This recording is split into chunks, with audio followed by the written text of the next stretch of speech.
Alors, je tiens à préciser, à apporter là aussi quelques précisions et à bien dire que je vous témoigne de toutes ces choses, parce que je me rappelle d'un frère en Christ qui me disait un jour, même mieux que de me le dire, il l'a aussi écrit sur sa page, qu'il s'interroge vraiment sur la réalité, en fait, sur l'éventualité de la réelle efficacité de ce système de santé, et qui se demande s'il est réellement efficace, pour être plus clair, et pour faire plus court et concis, qui se demande si ce système de santé dans lequel nous sommes est réellement efficace et s'il n'entraîne pas plutôt des choses très très graves. Eh bien, moi, je dis qu'après avoir constaté toutes ces choses, qu'on se demande si certains médecins n'ont pas plutôt prêté un serment d'hypocrite que d'Hippocrate, ne pensant qu'à l'argent plutôt que d'apporter un réel bien-être, mieux-être et de soigner leurs patients, parce que c'est quand même très très grave d'assister à ce que nous avons vu. Moi, je dis qu'il faut être clair. Quelqu'un peut se retrouver pour une raison ou une autre à être malade subitement dans la rue, à avoir un malaise, à avoir n'importe quel problème de santé qui nécessite qu'il atterrisse aux urgences, enfin qu'il aille de toute urgence se faire soigner, donc dans les services d'urgence du type de celui dans lequel nous étions. Et je rappelle que ce n'était pas celui de l'hôpital, puisque il nous avait été de toute manière conseillé de ne pas nous y rendre parce qu'il était certainement déjà sur entre guillemets, enfin je veux dire, il était déjà certainement rempli de personnes et qu'il était plus pratique qu'on nous dirige vers ce service en attendant, mais c'est un service quand même d'urgence, c'est un service qui est censé répondre aux urgences. Donc je veux dire, on peut comprendre que dans ce service, il arrive n'importe qui soit en situation d'urgence médicale et qui pour une raison ou une autre, ça peut arriver dans la vie. Quelqu'un peut être quelque part où il n'a pas d'argent sur lui, avoir un malaise, avoir quelque chose, se retrouver dans une situation où il n'a pas d'argent sur lui, mais il s'agit de le traiter, de lui attribuer, de lui administrer les soins appropriés au plus vite, puisque la personne est dans une situation d'urgence. Nous sommes des êtres humains, nous n'aimerions pas quand même voir d'autres êtres humains ne pas recevoir les soins appropriés ou voir leur santé s'aggraver ou se dégrader au point de disparaître, par exemple, juste parce qu'on ne leur a pas attribué les bons soins au bon moment alors qu'il était possible de le faire. Moi, je dis que c'est quand même terrible d'assister aux choses auxquelles nous avons assisté. Ça nous amène nous aussi à nous interroger sur la réelle validité de ce système de santé et du système d'urgence, du système de santé dans lequel nous sommes.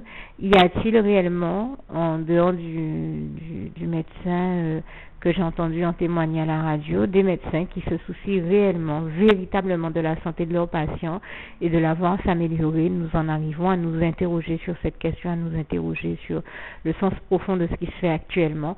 Moi, du fond du cœur, j'espère que oui, il y en a encore. Je demeure persuadée que j'ai rencontré des médecins consciencieux dans ma vie et c'est pour ça que je le dis encore ici. Mon propos ne vise aucun médecin en particulier. Vous aurez remarqué que je n'ai donné aucun nom de médecin, aucun nom d'institution ou d'organisme, parce que mon propos ne vise aucune institution, aucun organisme, aucun médecin en particulier. Je ne fais que témoigner de ce que j'ai vécu en réalité, de la réalité que nous avons vécue, parce que je n'étais pas seule, j'étais accompagnée par au moins une autre personne qui était tout aussi choquée que moi de ce qu'elle voyait se dérouler sous ses yeux, et ça nous a amené à nous interpeller sur ces questions-là, et ce sont les mêmes que je partage avec vous aujourd'hui, et ça nous a amené à cette conclusion réelle aussi, qu'en réalité, le seul qui se préoccupe vraiment de nous, de notre santé, de notre bien-être, de notre mieux-être, c'est Dieu, c'est Jésus-Christ, c'est son Saint-Esprit, et toute la gloire lui en revient. Et je dis, au passage, je cite d'ailleurs ce passage du psaume 103, versets 2 à 4, que je vous invite à lire, où il y est notamment écrit que Dieu est celui qui nous guérit de toute maladie. Et je lui rends grâce et gloire, puisque nous connaissons bien des passages sur la question de la guérison, tel que le passage d'Ésaïe 53, verset 5, qui dit « C'est par les meurtrissures de Jésus-Christ sur la croix que nous sommes guéris ». Je le dis à ma manière, n'hésitez pas à regarder comme il est textuellement écrit dans vos Bibles. Et vous avez aussi un autre passage auquel je pense, 3 Jean 1, verset 2, où il est notamment écrit que Dieu veut nous voir en bonne santé, comme prospère l'état de notre âme en bonne santé, il veut nous voir prospérer en bonne santé à tous égards. Je le dis à ma manière. Lisez vraiment comme ce passage est textuellement écrit. Voilà, bien-aimé, je désire que tu prospères et que tu sois en bonne santé, comme prospère l'état de ton âme à tous égards. Je le dis à ma manière. Vraiment, lisez comme il est textuellement écrit, mais on y comprend dans ce passage la réelle volonté de Dieu de nous voir en bonne santé, de nous voir prospérer, mais de nous voir en bonne santé, donc heureux et épanoui. Et je crois que l'un de ces deux mots est même contenu dans ce passage. Et je dis que toute la gloire revient à Dieu, à Jésus et à son Saint-Esprit, qui vraiment est celui qui nous guérit de toute maladie, qui veut nous voir heureux et épanouis, donc se soucie réellement de nous voir heureux, épanouis, en bonne santé, et donc de notre bien-être et de notre mieux-être, et je lui rends grâce et gloire pour ça. L'Éternel, notre Dieu seul, notre Jésus d'amour, son Saint-Esprit, seul, Dieu seul prend tendrement soin de nous et se soucie réellement de notre santé, de notre bien-être, de notre mieux-être. Même quand nous tombons sur des personnes qui nous attribuent, qui nous prodiguent les bons soins, ils ne le font que parce que Dieu leur a mis à cœur. Ils ne le font que parce qu'ils ont été inspirés par le Saint-Esprit pour le faire. Donc, en fait, c'est l'amour de Dieu, le véritable amour de Dieu envers nous, comme Jérémie 31, verset 3 nous rappelle que c'est le seul amour éternel qui existe envers nous, c'est l'amour de l'Éternel, notre Dieu. Il est éternel, son amour pour nous et envers nous est éternel. Son grand amour, j'ai envie de dire, et sa bienveillance. Je dis son grand amour parce que c'est le plus grand et le plus merveilleux amour qui soit, et je rends grâce et gloire à Dieu pour ça. Et je suis là pour vous témoigner que je crois du fond du cœur, profondément, que le seul qui se soucie réellement de nous, comme je disais, de notre bien-être et de notre mieux-être, c'est Dieu. C'est Jésus-Christ, c'est son Saint-Esprit, et toute la gloire lui en revient. Et donc c'est l'amour de Dieu envers nous qui se manifeste à travers ceux qui nous prodiguent les bons soins, et toute la gloire en revient à Dieu. Et c'est l'occasion aussi pour moi de préciser et de rajouter à ce témoignage cette précision de dire que que le témoignage du frère dont je parlais, ainsi que le mien concernant les lunettes, ne soit pas une occasion de chute pour d'autres frères et sœurs en Christ ou d'autres personnes qui écoutent ce témoignage, dans le sens où, comprenez bien que je vous ai donné ce témoignage et que Dieu a permis et nous a inspiré dans notre cas, parce que c'est ce qui convenait le mieux dans notre cas, dans la mesure où nous n'avions pas besoin de lunettes, qu'il nous inspire de ne pas aller nous acheter de lunettes puisque ce n'était pas nécessaire dans notre cas, et toute la gloire en revient à Dieu. Comment nous voyons que c'était bien la bonne chose à faire, nous sommes dans mon cas 7 à 8 ans plus tard, et on peut constater que je vais bien, que ma vue ne s'est pas dégradée sans pour autant avoir porté de lunettes, et toute la gloire en revient à Dieu, à Jésus et à son Saint-Esprit. Mais donc comprenez bien que c'est ce qu'il convenait de faire dans mon cas comme dans le cas du frère, mais comprenez bien et retenez surtout que par là, en donnant ce témoignage, je parle de ce qui était valable et bon pour nous dans notre cas. Mais chacun ayant son métabolisme, sa santé, étant donné que nous sommes tous dans des cas différents, comprenez bien aussi que mon propos n'était surtout pas une invitation que je faisais à d'autres de se mettre à faire les mêmes choses. D'accord ? Comprenez bien que quand je dis ça, je veux dire que Dieu est celui qui prend tendrement soin de nous et qui nous invite à nous soigner, qui nous dit de nous soigner et que lui nous guérira. Donc je ne suis pas en train de dire à ceux qui ont besoin de soins de ne pas aller se soigner, et ceux qui ont besoin de soins et de médication de ne pas les prendre. Ce n'est pas le sens de mon propos. Au contraire, j'invite tout le monde à correctement se soigner et à ne surtout pas oublier que Dieu dit de se soigner et qu'il nous guérira. Il s'agit aussi pour nous, chaque fois que Dieu nous bénit en mettant à notre portée les moyens et tout ce qui est nécessaire d'autre pour que nous soignions en vue de notre guérison, que nous saisissions de ces moyens, de ces moyens et voies de guérison, et toutes celles qui sont possibles, afin que nous parvenions à la guérison. Avant tout, bien sûr, par la prière, et aussi les médications, les médicaments, les soins que Dieu nous met à notre disposition, afin que nous guérissions. Il faut se saisir de tous ces moyens-là, tous les moyens et voies de guérison possibles parce que Dieu veut nous voir heureux, guéris, épanouis et nous bénir de la sorte et toute la gloire lui en revient. Donc quand Dieu met en plus, nous bénit en mettant en plus à notre portée un moyen de guérison, nous ne pouvons pas nous payer le luxe de ne pas nous en saisir pour ne pas guérir, nous ne pouvons pas lui faire cet affront quand même. Donc il s'agit vraiment de se soigner et Dieu guérira et toute la gloire lui en revient. Donc j'espère que vous avez bien compris le sens de ce témoignage, bien compris le sens de mon propos, et je dis encore que je rends grâce et gloire à Dieu, à Jésus, à son Saint-Esprit. Vraiment toute la gloire lui en revient, lui qui prend tendrement soin de nous et qui fait tout pour que nous soyons au mieux et que tout se passe au mieux dans nos vies. Vraiment toute la gloire en revient à Dieu, à Jésus, à son Saint-Esprit. Merci Seigneur, je t'aime et nous t'aimons. Que Dieu vous bénisse encore et à bientôt. Une dernière précision me semble nécessaire dans le cadre de ce témoignage.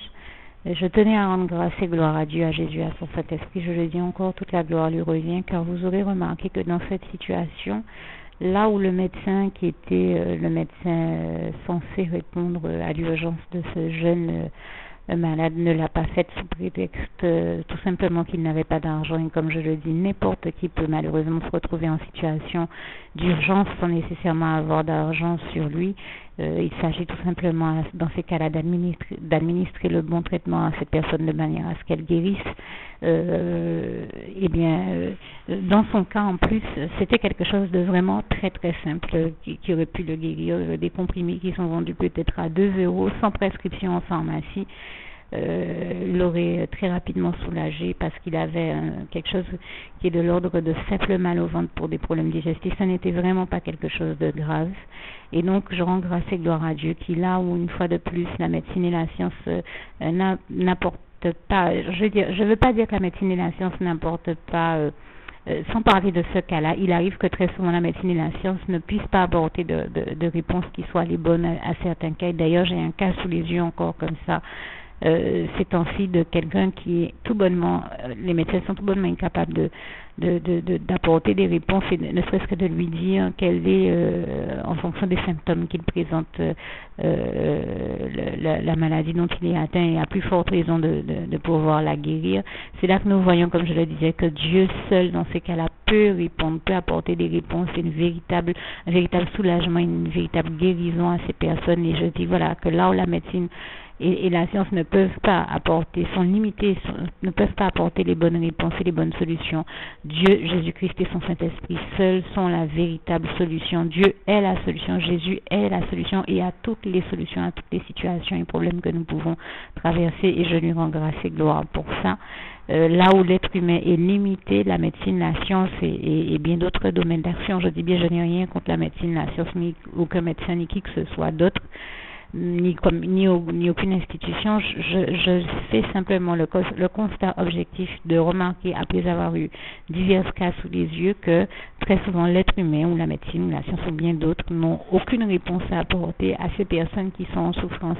Dieu seul peut les guérir, Dieu seul peut leur apporter les réponses et les délivrer de toutes ces souffrances-là et de toute forme d'enfer. Et je tenais à rendre grâce et gloire à Dieu pour cette réalité, et aussi pour le merveilleux service qu'il met au cœur de d'autres, de rendre aux autres en son nom, le merveilleux service qu'il déploie pour la qualité du service totalement approprié et adapté à tous nos besoins qu'il a mis en place. Et je dis, toute la gloire en revient à Dieu, à Jésus et à son Saint-Esprit.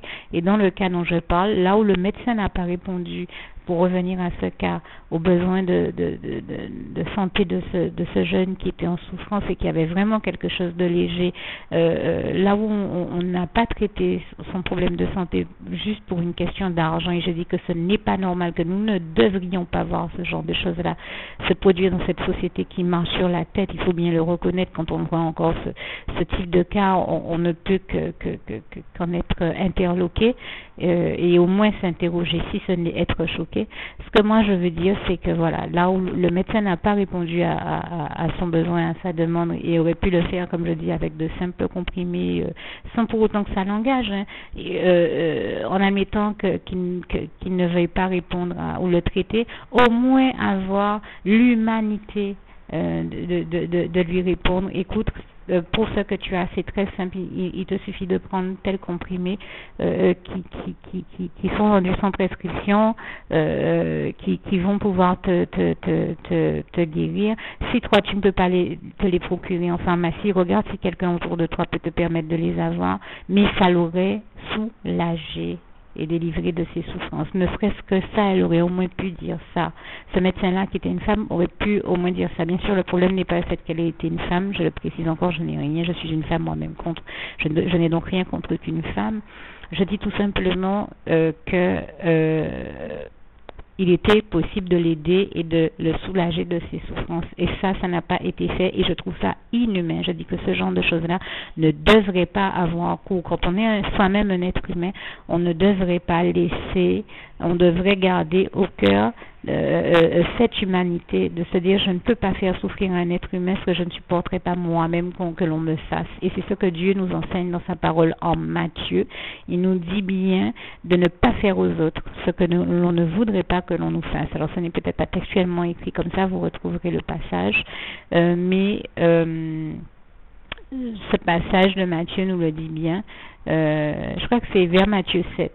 En attendant, c'est après Matthieu 7, je crois. C'est dans ces eaux-là. Mais soyons très clairs. Nous avons un cœur, nous sommes des êtres humains. Eh bien, il est hors de question que nous fassions à d'autres êtres humains comme nous subir des souffrances que nous-mêmes nous ne supporterions pas d'avoir à souffrir et à subir. Et donc, je rends grâce et gloire à Dieu aussi. Je tenais à rajouter donc cette précision pour aller jusqu'au bout de ce témoignage en vous disant tout simplement que Dieu nous a mis un cœur et nous ne nous glorifions de rien. Nous voulons que toute la gloire en soit rendue à l'Éternel, notre merveilleux Dieu d'amour.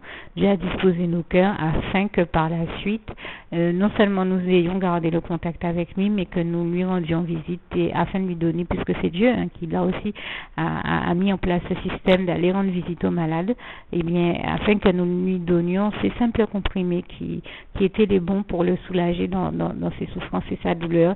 Et je dis vraiment toute la gloire revient à Dieu, à Jésus, à son Saint-Esprit qui prend tendrement soin de nous et de nos santé et qui résout tous nos problèmes de santé, tous nos problèmes de manière générale, qui est la solution à tous nos problèmes, mais également tous nos problèmes de santé. Je le dis encore, toute la gloire revient à l'Éternel, notre Dieu, à Jésus, à son Saint-Esprit. Merci Éternel, mon Dieu, je t'aime et nous t'aimons. Alors, vous l'aurez bien compris, le passage auquel je faisais allusion ici, c'était Matthieu 7, verset 12 en l'occurrence. J'ai pris le temps de vous le chercher et donc j'avais tenu à vous préciser que je parlais de Matthieu 7, verset 12 qui dit, qui revenait donc à dire en substance ce que je disais dans mon propos, mais je vous le lis tel qu'il est textuellement écrit, en tout cas dans la version que j'ai. Tout ce que vous voulez que les hommes fassent pour vous, faites-le de même pour eux, car c'est la loi et les prophètes. Donc ce qui revient à dire en substance que il s'agit de faire pour les autres ce qu'on voudrait qu'ils fassent pour nous, mais ça revient aussi à dire de ne surtout pas faire ce qu'on ne voudrait surtout pas qu'ils fassent pour nous, ce qu'on ne voudrait surtout pas qu'ils nous fassent. Je pense que vous l'avez très bien compris en toute bonne intelligence. Voilà, que Dieu vous garde et vous bénisse tous et à bientôt. Juste une petite précision pour tous ceux qui ne sont pas encore, qui n'ont pas encore choisi la meilleure des options qui soit, qui est celle d'aller se placer, de faire le choix à soi-même, d'aller se placer dans les bras d'amour de Jésus-Christ, pour se mettre à l'abri de ce monde cruel. Eh bien, je partage avec vous la prière par le biais de laquelle on y accède. Et commence par vous rappeler également ce passage de Jean 14 verset 6 où il est écrit que Jésus-Christ est le chemin, la vérité et la vie. Nul ne vient au Père, Dieu, sans passer par le Fils Jésus-Christ, bien sûr. Je le dis à ma manière, vous regarderez comme il est textuellement écrit dans vos Bibles là encore. Et donc, n'hésitez pas à ouvrir vos cœurs à Dieu, à Jésus, à son Saint-Esprit, à être sincère avec lui et à lui adresser la prière qui suit, à lui dire tout simplement, Éternel mon Dieu, Seigneur Jésus-Christ, moi, un tel, vous dites votre nom et votre prénom, je t'accepte aujourd'hui comme mon sauveur personnel, le seul maître et roi de ma vie. Je remets toute ma vie entre tes mains puisqu'elle t'appartient, éternel mon Dieu, puisque tu l'as créée, cette vie. Donc tu en es donc le seul maître et propriétaire comme de tout ce qui existe dans tout l'univers. Je remets donc toute ma vie entre tes mains, je te la donne. Merci, éternel mon Dieu, aussi de permettre que cette vie que tu m'as donnée continue à être à ta gloire et que je continue à te servir, à t'appartenir pour l'éternité, d'éternité en éternité. Merci aussi, Seigneur, de faire que je continue donc à te servir et à t'appartenir pour l'éternité, d'éternité en éternité. Et aussi, Seigneur, de m'accorder la grâce de ton pardon et de ta miséricorde pour tous les péchés que j'ai commis tout au long de ma vie, jusqu'à la date d'aujourd'hui incluse. Et c'est au nom puissant du Seigneur Jésus-Christ que j'ai fait cette prière. Et à vous tous qui avez fait cette prière, je vous dis que Dieu vous bénisse abondamment, puissamment, richement, et surtout n'hésitez pas à la partager avec tous vos proches et contacts, amis, membres de vos familles, collègues, bien-aimés, tous ceux que vous aimez, et surtout tous ceux à qui Dieu vous mettra à cœur, avec qui Dieu vous mettra à cœur de la partager. Et comme j'aime à le dire, si vous n'avez pas encore pris le temps de faire cette prière, comprenez bien que voilà, ça ne vous coûte rien de la faire, c'est gratuit, c'est indolore, et que voilà, vous n'êtes pas obligé de me croire, mais moi il m'est arrivé tout comme vous de devoir faire cette prière un jour dans ma vie, et quand on m'a proposé de la faire, je me suis dit, et si c'était vrai, et si c'était vraiment Dieu qui, par ce biais-là, m'appelait à lui et me demandait de lui donner ma vie, de l'accepter, c'était Jésus qui était en train de vraiment me tendre la main et qui était en train de me demander de l'accepter comme mon sauveur personnel, je ne pourrais pas passer à côté de l'occasion de lui dire oui, parce qu'il faut aussi que je reste ouvert ou ouverte à ce que Dieu peut avoir à me dire. Il faut que je garde mon cœur et mon intellect ouvert à ce que Dieu peut avoir à me dire. Donc je me suis dit, je ne peux pas courir le risque de passer à côté de mon éternité, de passer à côté des meilleures choses de la vie, surtout si le maître et créateur de la vie m'appelle et cherche à me sauver. Pour être sauvé, il faut bien que je lui dise oui, que je souhaite qu'il me sauve. Oui, Seigneur Jésus-Christ, je t'accepte comme mon sauveur personnel. Et c'est le sens de cette prière. Et comme je dis, elle ne nous coûte rien à faire. Et puis surtout, moi je vous dis, du jour où je l'ai faite, j'ai vu Jésus changer ma vie en mieux sur tous les plans. Et donc je crois que ça ne vous coûtera rien, ça ne vous coûte rien vous non plus de la faire et puis d'expérimenter, de regarder comment les choses vont se dérouler dans votre vie, de regarder Jésus changer votre vie en mieux, à vous aussi. Et d'en faire l'expérience. Et pour en faire l'expérience, il faut commencer par faire cette prière. Donc si vous ne l'avez pas encore dite, réembobinez tout simplement cette vidéo ou ce document si vous préférez.